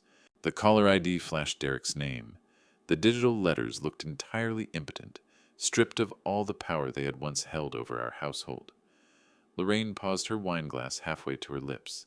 A brief, instinctive shadow of her old anxiety crossed her face. She glanced at the phone, then looked at me. I gave her a slow, reassuring nod. I reached out and accepted the call. I did not bring the phone to my ear. I set it squarely in the center of the glass table and pressed the speaker button. I offered no greeting. I simply let the connection breathe, allowing the serene ambient sound of the Turks and Caicos breeze to drift into the microphone. The response from the other end was immediate and chaotic. There was no hesitation, no polished hello, no attempt to preserve the pretense of a civilized family reaching out over the holiday. A shrill, piercing sound burst from the small speaker. It was Sable. Her voice was unrecognizable. The polished, arrogant, faux sophisticated tone she had wielded as a weapon for 2 years had completely disintegrated. In its place was the raw, unrestrained shrieking of a narcissist whose carefully built reality had just shattered. She demanded to know where the table was. She repeated it in a frantic, rising cadence, her words tumbling over each other in a desperate rush. She screamed that the dining room was completely empty. She screamed that there was no centerpiece, no fine china, no silver laid and polished for her guests. She demanded to know where the food was. She narrated her frantic search through the cold, dark kitchen, her voice cracking as she described opening a bare refrigerator and finding unlit dead ovens. Then her panic curdled into viciousness. She demanded to know where the invisible mother-in-law had gone. She used those exact words. She asked where the servant was hiding, insisting that Lorraine was supposed to be there, stationed out of sight, ready to produce the feast that would secure Derek's promotion. Sable screamed that her parents were standing in the hallway, freezing, and that the entire aesthetic of her sophisticated Thanksgiving gathering was in ruins. I listened to the tirade with the clinical detachment of an auditor reviewing a deeply flawed ledger. Her hysteria was the auditory proof of her moral bankruptcy. She expressed no concern that her elderly in-laws had disappeared without a trace. She did not ask whether a medical emergency or sudden crisis had occurred. Her sole obsessive focus was the destruction of her performance and the absence of the unpaid labor she believed was hers to command. Beneath her shrieking, I could hear the background noise of the disaster playing out in my former foyer. I heard Derek's voice, low and trembling, desperately trying to calm his wife. He was murmuring frantic apologies, attempting to steer her away from the open hallway, but the true devastation came from the other voices bleeding through the connection. I could make out the sharp, distinct tones of Sable's parents. They were not speaking with the patient, forgiving murmurs of guests shrugging off a simple mix-up. They were speaking with pure, undisguised disgust. I heard her father ask, in a voice dripping with wealthy entitlement, what kind of pathetic joke this was. I heard her mother complain bitterly about the freezing temperature of the house, stating flatly that she had not traveled all this way to stand in a bare, empty room. Their confusion was curdling rapidly into contempt. The social capital Derek had planned to buy with his mother's sweat was evaporating in real time. Sable's voice came through the speaker again, shrill and escalating. Where were the caterers, she wanted to know, and when exactly would they be arriving to salvage this catastrophe? I gave her nothing back, not immediately. I raised the wine glass to my lips and drew a slow, measured sip. Cold, crisp, perfectly calibrated. I let the glass settle back onto the table and said nothing, allowing the open line to fill instead with the deep, unhurried quiet of the Providenciales balcony. That silence did the work for me. What the panicked crowd jammed into my cold Naperville hallway was forced to hear. Through the speaker was the Pacific surf, rolling in, and the easy drift of palm fronds in the warm breeze. When I finally chose to speak, every trace of feeling had been drained from my voice. No anger, no triumph, nothing but glacial surgical precision. Each word was placed the way a judge places each word of a sentence, with full knowledge of what it will cost the person receiving it. I directed myself to Sable.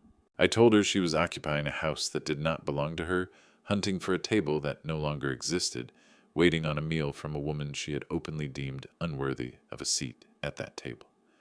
I held the line open and let those facts do their work. Derek's breath caught audibly on the other end, but I continued without pause. No caterers were coming.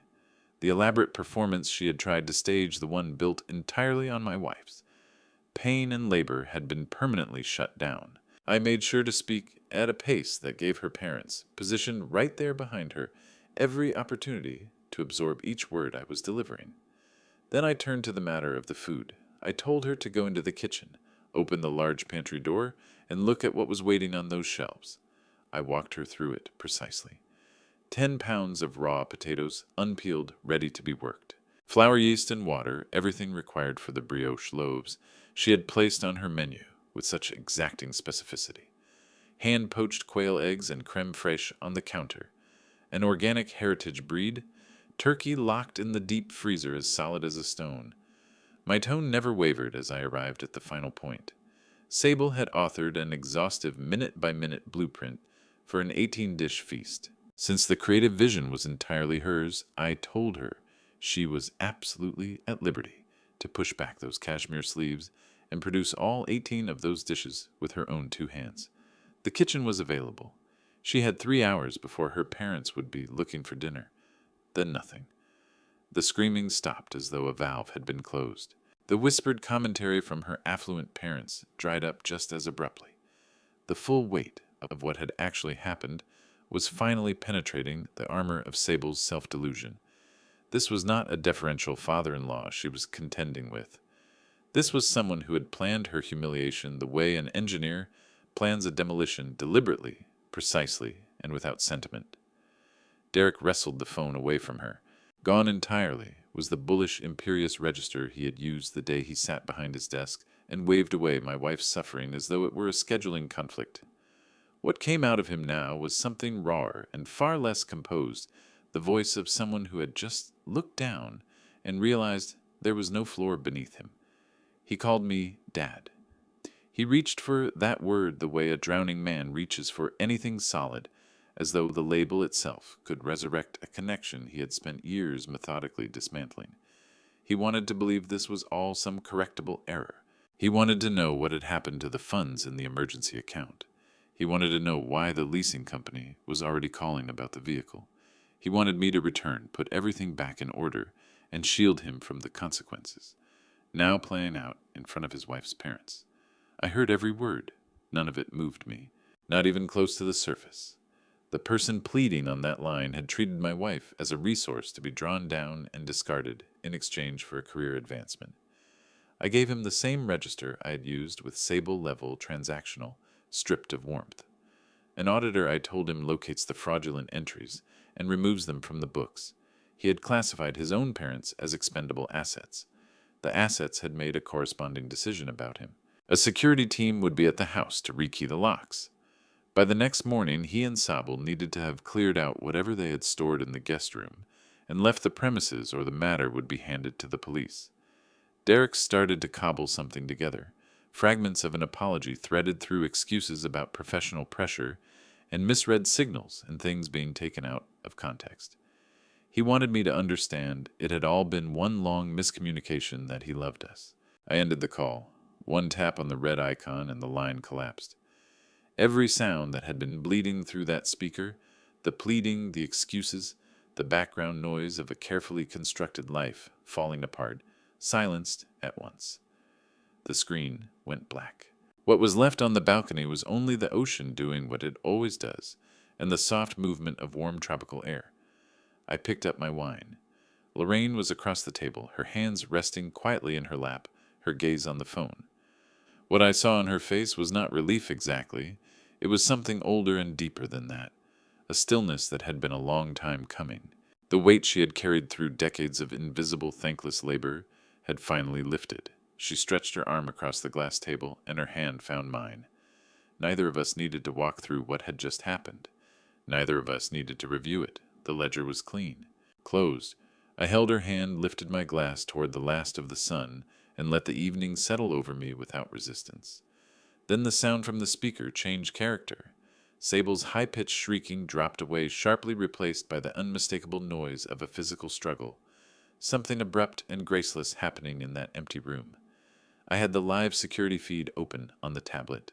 Derek moved in, fast pulling the phone out of Sable's grip. He raised it to his own face. I could see his knuckles pale against the case.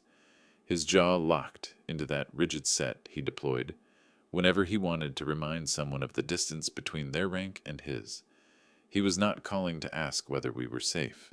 He was not asking whether something had gone wrong medically or whether there had been some kind of emergency. He opened with orders, pure, unconditional, entitled commands delivered into the receiver, his voice caroming off the bare walls and cold drywall of that gutted dining room. I was to reverse course immediately. I was to drive back to the house in Naperville, deliver an apology to his wife, and undo the damage I had caused, to the image he was trying to project, to the people currently standing behind him.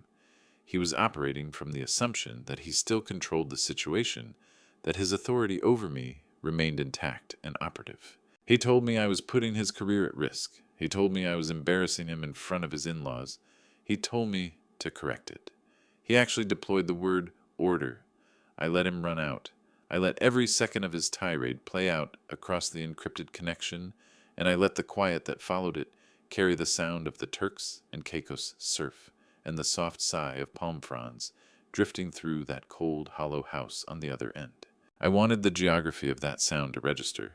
I wanted him to feel physically how far beyond his reach I had moved. When I finally answered, the 35 years of patience and accommodation that had colored my voice were gone. What he got instead was the flat metronomic delivery of someone closing the books on a failed account. I told Derek to stop. Just that. Quietly. But the instruction landed with a pressure that visibly stalled him. On the feed, I watched the aggression drain out of his posture's shoulders, dropping the forward lean dissolving. He went still, standing in the center of that bare room, waiting for a response he had already decided would go his way. It did not. What I told him was this: the structure between us was no longer familial. It was a financial severance, and it was permanent. I told him to turn and look through the front window at the sleek black luxury vehicle in the driveway, the expensive leather, the polished custom rims, the machine he had positioned there so deliberately to signal his standing to the very people now witnessing his unraveling. I kept my voice flat as I delivered what came next. 24 hours ago, I had executed the legal paperwork, removing my name as primary guarantor on that auto lease. The consequences had already begun to move. The dealership had flagged the account for default, his own credit offering no foundation to stand on independently. Monday morning, a commercial tow truck would pull up in front of his corporate office and take back the vehicle he had never on his own been able to afford. I wanted Sable's parents to hear every syllable of his financial ruin spelled out loud. I watched the camera feed as the color drained rapidly from Derek's face. His mouth fell open, some frantic, rehearsed excuse forming on his lips, but I gave him no room to launch it. I moved straight to the most critical line item on my ledger. I told him I had spent 40 years of my career hunting corporate thieves. I told him I had logged decades staring down men who embezzled millions while hiding behind expensive tailored suits. I told him I never imagined I would find a garden variety coward sitting at my own kitchen table. Then I recited the figure. I read the numbers, slowly enunciating every single digit of the sum he had systematically siphoned from Lorraine's medical emergency fund. I told him he had deliberately stolen money, set aside for his mother's surgical recovery, just to prop up his pathetic illusion of suburban wealth. Through the speaker, the silence in that dining room turned absolutely suffocating. The sheer moral wreckage of what he had done hung in the cold, stagnant air. I watched Sable's mother physically recoil, a distinct, deliberate step away from Derek, her face twisted with raw, unfiltered disgust. The wealthy investors Derek was so desperate to impress were now listening to irrefutable proof that their son-in-law was a common predator who had robbed his own ailing mother. Derek's voice cracked. He stammered, groping for a lie, calling it a temporary loan, a brief transfer, a terrible misunderstanding. I did not entertain a single word of it. I delivered the final fatal blow to the reality he had constructed. I told him that the financial safety net he had leaned on his entire life was completely incinerated. I informed him that joint accounts were permanently frozen drained and transferred into an impenetrable offshore trust. I told him my last will and testament had been entirely rewritten and legally certified by my attorney. I explained that the substantial estate he had been waiting to inherit, the wealth he felt so aggressively entitled to claim, had been redirected in full. Those funds, I told him, would flow to a national foundation dedicated to shielding elderly victims from familial abuse. I told him he was excised. He had been erased from our future ledgers entirely. I stated that he had chosen a fabricated social standing over the physical dignity of his own family, and so he would now be required to finance that empty status on his own. I watched the high-definition tablet screen as the absolute finality of those words registered behind his eyes. The financial guillotine had come down swift, clean, final. The illusion was severed completely. Derek's hand began to shake. His fingers went slack, losing every trace of their grip. The phone slipped free. I watched it fall in a slow, devastating arc. It dropped toward the dusty hardwood floor. The sharp crack of impact echoed through the connection, and then the line went dead. The call was over. I kept my gaze on the silent video feed. The phone lay where it had landed, abandoned on the floorboards. Derek did not bend to retrieve it. He stood frozen, staring at the empty space where the massive mahogany table had once dominated the room. His arms hung at his sides, useless. The expensive tailored wool overcoat suddenly looked 2 sizes too large for his shrinking frame. Behind him, the entire dynamic of that room had permanently shifted. Sable stood with both hands pressed over her mouth, eyes wide with a volatile mixture of horror and profound social humiliation. Her parents made no move to comfort her. They offered not one word of support to the man standing before them. Sable's father stared directly at Derek. His expression was a flawless portrait of cold, unforgiving judgment. He was looking at a man stripped of every layer of armor, exposed as a hollow, bankrupt fraud. The grand holiday gathering was destroyed beyond repair. There would be no triumphant dinner. There would be no strategic alliance sealed over roasted turkey and expensive wine.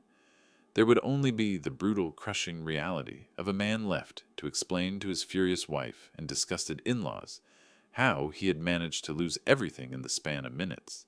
I watched them standing in the freezing, empty cavern of that dining room. They looked like strangers marooned in a museum dedicated entirely to their own failures. I reached over and gently closed the security application. The bright screen went dark, reflecting back only the blue sky over Providenciales. The extraction was officially complete. I leaned back in the rattan chair. I closed my eyes and let the steady, peaceful rhythm of the ocean fill the silence. Lorraine rested her hand over mine. The air was warm. The ledger was clean. The future belonged to us alone. 2 weeks drifted past beneath the warm, sheltering sky of Turks and Caicos. For Frank and Lorraine, time no longer moved to the rhythm of frantic deadlines or the grinding weight of ungrateful children's expectations. The days dissolved into one another, seamless, gentle, measured only by quiet sunrise walks along the shoreline and warm evenings watching the tide come in. The change in Lorraine was nothing short of miraculous.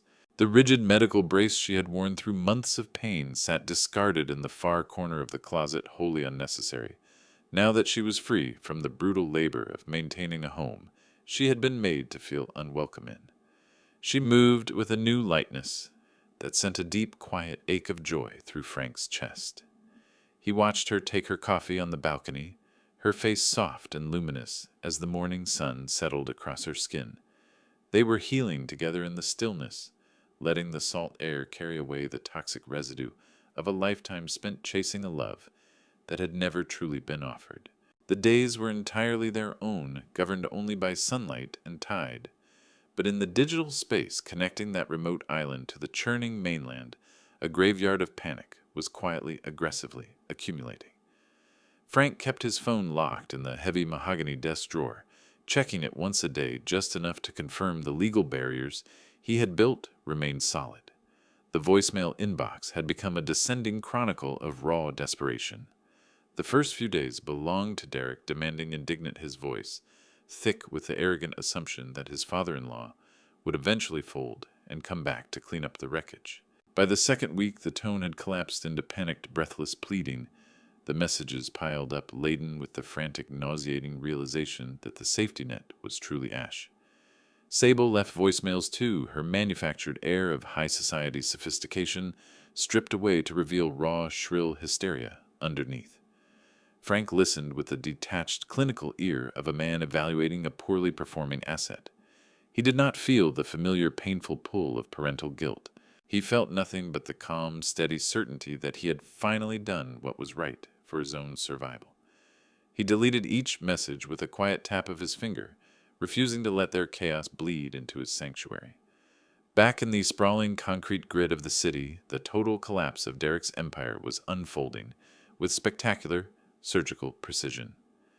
It came on a crisp Tuesday morning, right in the heart of the crowded Chicago Loop Corporate Plaza.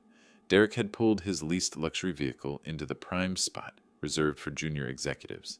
He had walked into the towering glass building, projecting every inch of the polished image of a man destined for the top. At exactly 10 in the morning, a heavy industrial tow truck rolled into that Chicago Loop Corporate Plaza courtyard. The grinding mechanical roar of the diesel engine shattered the professional quiet. Derek was seated in the middle of a critical strategy meeting across from his senior partners in a glass-walled conference room when he watched in slow, horrified motion as the driver casually backed the truck up to his gleaming black vehicle. Heavy metal hooks were clamped loudly onto the pristine undercarriage. Bright yellow warning lights strobed and flashed, throwing their reflection across every polished office window in sight. Panic seized Derek by the throat. He abandoned the meeting entirely, sprinting out of the conference room and clattering down the stairs. He burst through the revolving doors, demanding the driver halt the repossession on the spot. He shouted about misunderstandings and temporary banking errors, clawing desperately at whatever shred of face he could salvage. The driver, entirely unmoved by the designer suit, handed Derek a laminated legal notice. The document laid out in explicit detail the severe financial default and the complete permanent withdrawal of the primary financial guarantor. The scene drew a substantial and eager crowd. Junior analysts and senior partners alike drifted toward the expansive lobby windows, watching the firm's golden boy publicly stripped of every layer of his manufactured wealth. The hydraulic lift engaged with a loud mechanical whine, hoisting the luxury vehicle high off the ground. Derek stood frozen on the cold concrete, gutted by the sheer scale of the public humiliation. The polished armor of his manufactured success had been stripped away in broad daylight, exposing him as a thoroughgoing fraud before the very people he had sold his soul to impress. The repossession played out in public view was only the opening move in his total, undeniable collapse. The true killing blow came from the very network he had betrayed his parents to gain entry to. Sable's parents had spent the 2 weeks since the Thanksgiving disaster running a quiet, methodical investigation into their son-in-law's actual financial standing.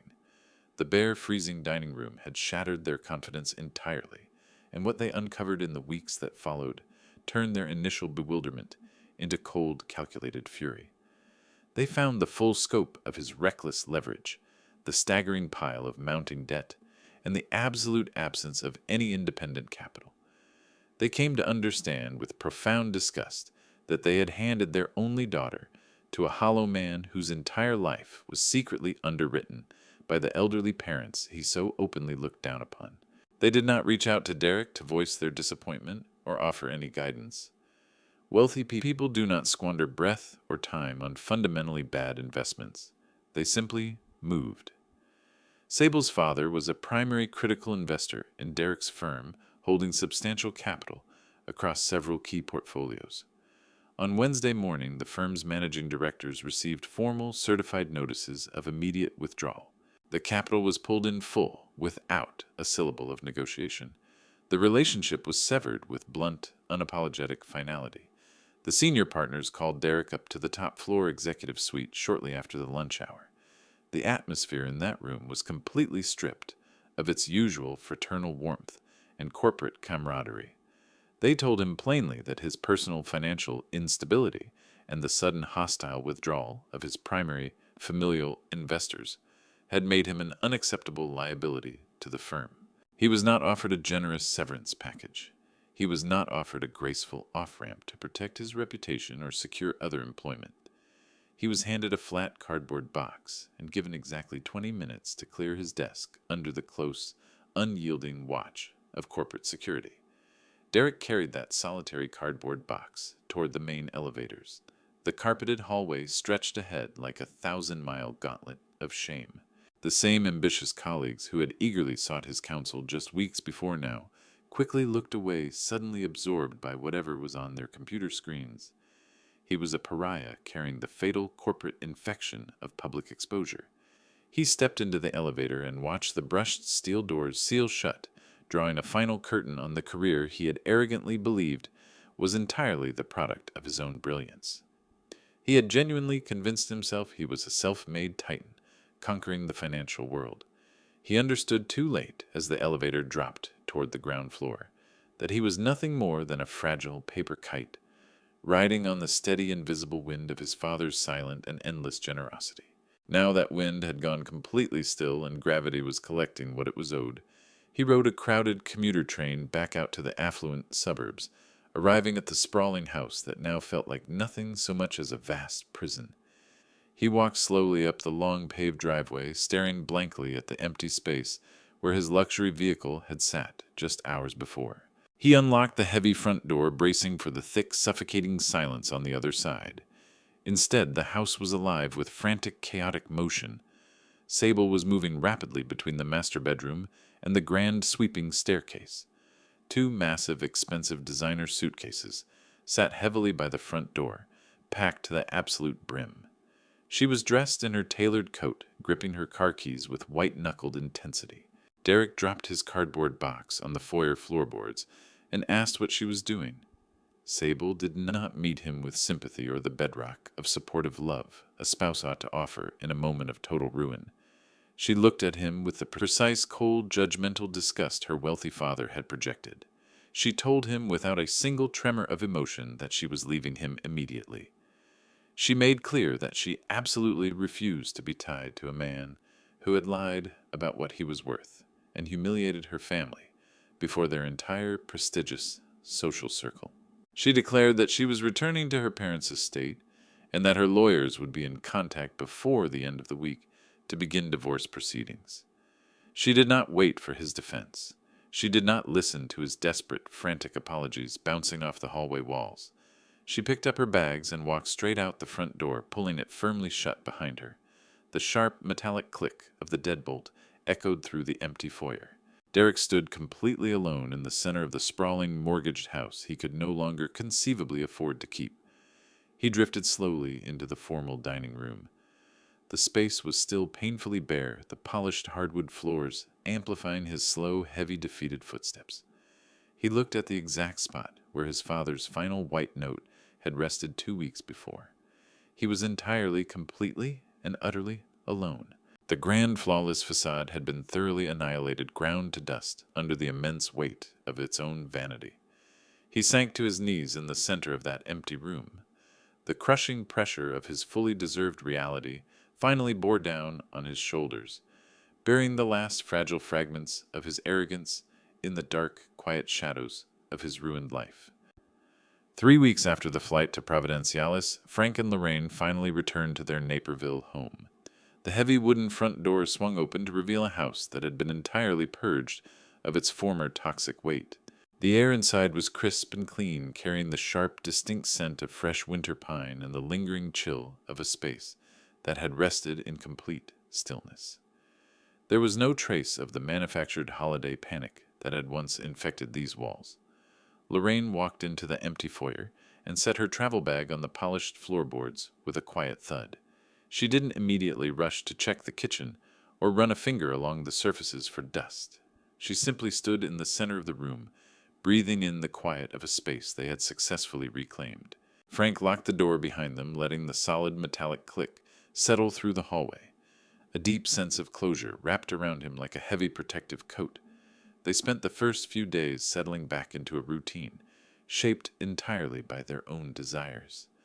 They drank coffee in the morning light, watching the frost lift off the bare branches of the oak trees in the backyard. They read books by the fireplace, listening to the soft crackle of burning wood instead of the shrill, demanding ring of a cell phone. The vast empty space in the formal dining room remained exactly as they had left it. It was a beautiful, silent monument to their liberation. Frank had no intention of replacing the old table. He preferred the open room. It stood as a daily reminder of the heavy burdens they no longer had to carry. The peace was absolute and uninterrupted until late Thursday afternoon. The sky outside had deepened to a bruised shade of violet as the winter sun began to sink below the neighborhood rooftops. Frank was in his study reviewing his updated financial portfolios when a heavy, desperate knocking rang out from the front porch. It was not the polite, measured tap of a delivery driver or a visiting neighbor. It was a frantic, hollow pounding. It was the sound of a man who had completely run out of options. Frank closed his laptop and walked slowly down the hallway. Lorraine stepped out of the kitchen, her eyes finding his with a silent, unspoken understanding. She did not look afraid. She simply nodded and stepped back, leaving him to handle the final piece of their necessary extraction. Frank approached the front door. He did not throw back the heavy brass deadbolt. He leaned in and looked through the small glass pane. Derek stood on the concrete porch. The transformation was stark and undeniable. The polished, arrogant corporate executive who had marched up these very steps with such confidence on Thanksgiving Day was entirely gone. In his place stood a hollowed-out shadow of a man. His expensive tailored wool suit was deeply creased and stained with winter slush. His tie hung loose around his neck like a broken leash. His hair was unkempt, and his face was pale and drawn, etched with the exhausting weight of total financial ruin. He looked utterly broken, shivering slightly in the freezing wind. Frank opened the solid wooden door, but kept the reinforced steel mesh screen firmly locked between them. The heavy metal grate served as a perfect physical expression of the boundary he had permanently established. The freezing winter air pushed into the foyer, carrying the desperate scent of his son's panic. Derek looked up. His eyes were wide and red-rimmed, brimming with unshed tears and the frantic desperation of a man with nowhere left to run. The moment he spotted his father standing behind the steel mesh, the pleading began. Derek's words came out in a breathless, stumbling rush. He begged for forgiveness. He begged Frank to unlatch the door and let him in from the cold. He claimed he had lost everything, absolutely everything. He laid out his collapse in a trembling, panicked voice. Sable had filed for divorce and retreated to her parents' estate. Her father had made it his personal mission to see Derek blacklisted from every significant financial firm in the city. His bank accounts were in overdraft, his credit was in ruins, and the leasing company was threatening legal action over the repossessed vehicle. He stood on that freezing porch, weeping, openly describing nights spent in a cheap motel, right up until his last credit card was declined. Frank remained perfectly motionless behind the metal screen. He absorbed the wretched catalogue of failures without a single flicker of fatherly sympathy.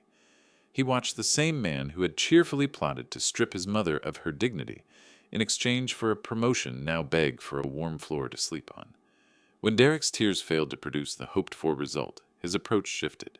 He moved closer to the mesh angling his story, to offload the blame entirely onto other people. He claimed he had been badly manipulated. He blamed Sable for the extravagant spending, insisting that her relentless appetite for luxury had pushed him into debt he could never escape. He blamed her wealthy parents for hanging impossible social expectations around his neck. He claimed the firm's toxic culture had warped his judgment and corrupted his priorities. He told his father he had never wanted to hurt anyone. He insisted he was simply a victim of circumstance, a man doing his best to stay afloat in a ruthless world. He begged Frank to think back to the good years, to memories from when Derek was a boy trying to turn decades-old nostalgia into a lever for financial rescue. Frank let the silence sit after Derek finally ran out of words. The cold wind swept across the porch, herding the last dead leaves over the frozen lawn. Frank looked at his son through that steel barrier and felt nothing but a cold, clinical certainty. When he finally spoke, his voice was low and steady, completely empty of warmth. He told Derek that blame was the final hiding place of a coward. He brought up a specific afternoon 3 months prior when Lorraine had come home from the hospital, wearing a rigid brace on her knee. He reminded Derek that rather than asking a single question about her surgical recovery, he had immediately demanded a check to cover the deposit on a luxury vacation rental. He reminded him of the sneer on his face when Lorraine admitted that her pain medication left her too exhausted to prepare a proper dinner. Frank made clear that nobody had compelled Derek to behave with such deliberate cruelty. Sable hadn't drafted the script for his arrogance, and her parents hadn't engineered his inability to treat other people like human beings. He stated plainly that Derek had made a conscious, calculated decision to prize a manufactured social image above the physical dignity of his own family. Frank informed his son that an apology born entirely of desperation was not an apology. It was a negotiating tactic. He told Derek he felt no regret whatsoever for dismantling the false world they had all been living in. The financial guillotine he had dropped was not cruelty, it was basic, necessary justice. He told his son that he had spent a lifetime weaving a safety net, only to watch it get used as a hammock for greed. That net was gone now permanently. Derek seized the steel mesh with his bare hands. He begged his father to stop talking and simply open the door. He cried out that he had nowhere else to turn and nothing left to draw on. Frank didn't flinch. He reached slowly into the inner pocket of his heavy cardigan and drew out a thick-bound leather ledger. He had spent the previous 2 weeks in Turks and Caicos, painstakingly assembling this document. It was a meticulous, exhaustive accounting of their complete financial history across the past 5 years. Frank stepped toward the door. He fed the ledger through the wide brass mail slot near the bottom of the doorframe. It dropped onto the frozen concrete porch and landed squarely at Derek's feet at those expensive ruined shoes. Derek looked down at it in blank confusion and demanded to know what the book was supposed to mean. Frank spoke with the absolute authority of a man who had finally balanced an impossible equation. He explained that the ledger contained a precise, itemized record of every single dollar Derek had stolen from Lorraine's medical emergency fund. He explained that it laid out every fraudulent credit card charge, every subsidized rent payment, every luxury purchase quietly financed out of his parents' retirement savings. The arithmetic was exact and beyond dispute. Frank delivered his final terms. The door to his home would stay permanently locked until every dollar recorded in that ledger was paid back in full.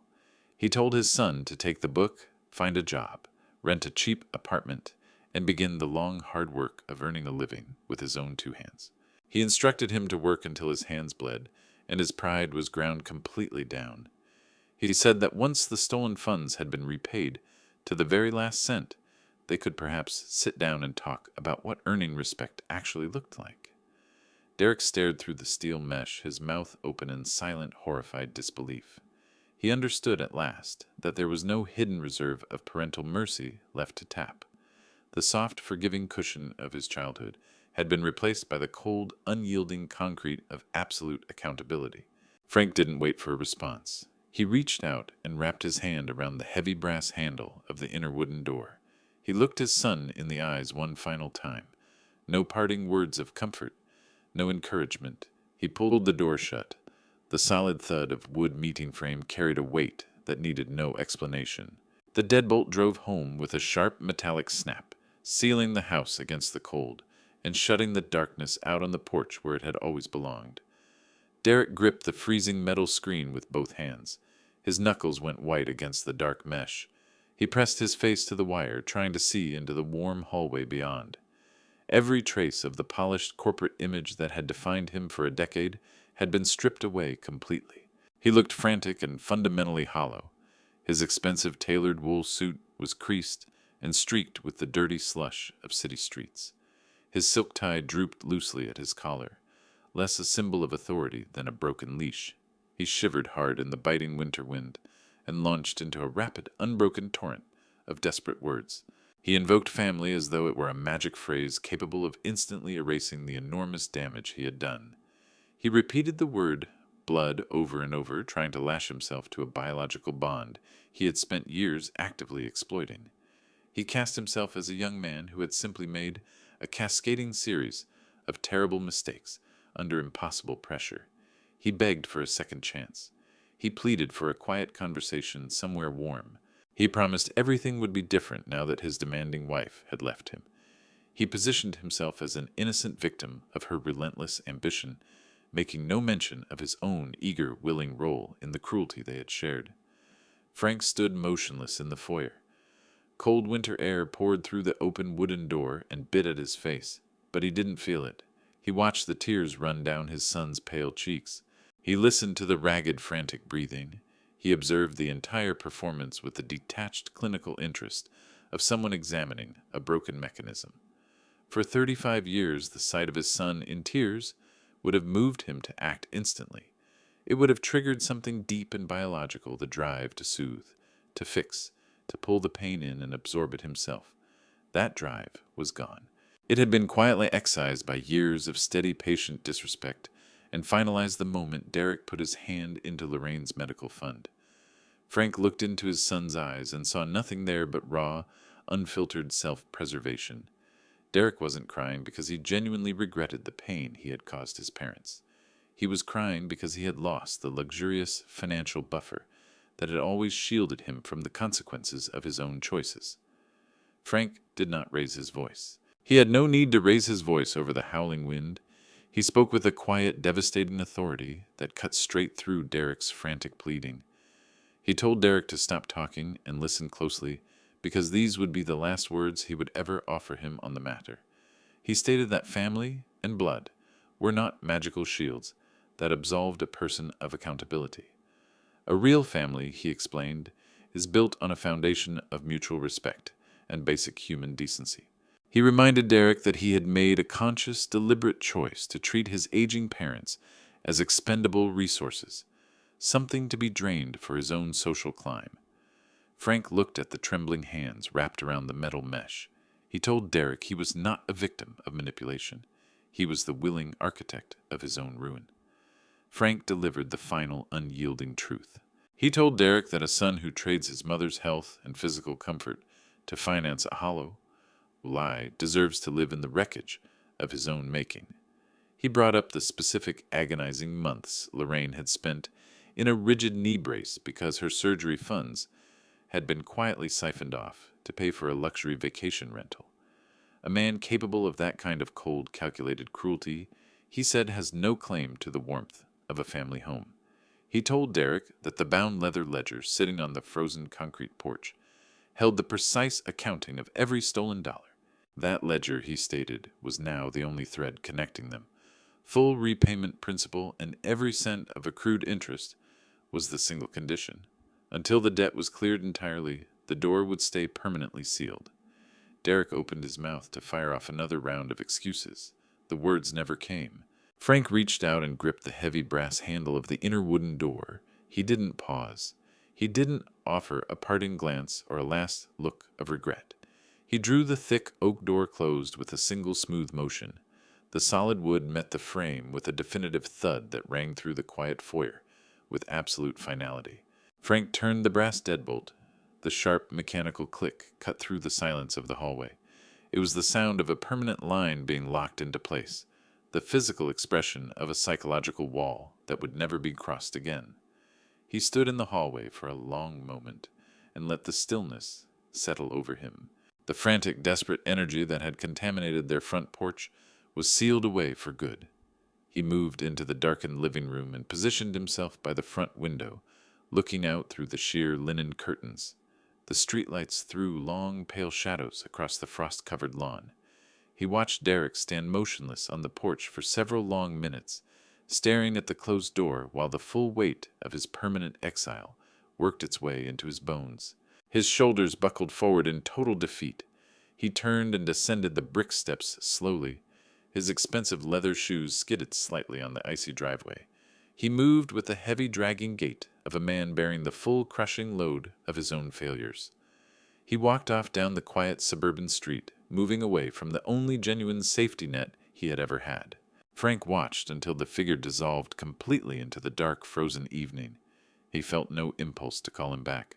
No trailing ache of parental guilt surfaced. What he felt was the clean, sharp clarity of a necessary amputation. He turned from the window and made his way back down the hallway toward the kitchen. The entire atmosphere of the house had shifted. The lingering trace of cold air and panic had lifted, replaced by the warm, comforting smell of fresh pine and simmering tea. He stepped into the kitchen and paused in the doorway. Lorraine was standing at the marble counter. The rigid, painful medical brace was nowhere in sight. She stood fully upright, her posture naturally graceful and completely unburdened. She moved with a fluid ease he hadn't seen in nearly a decade.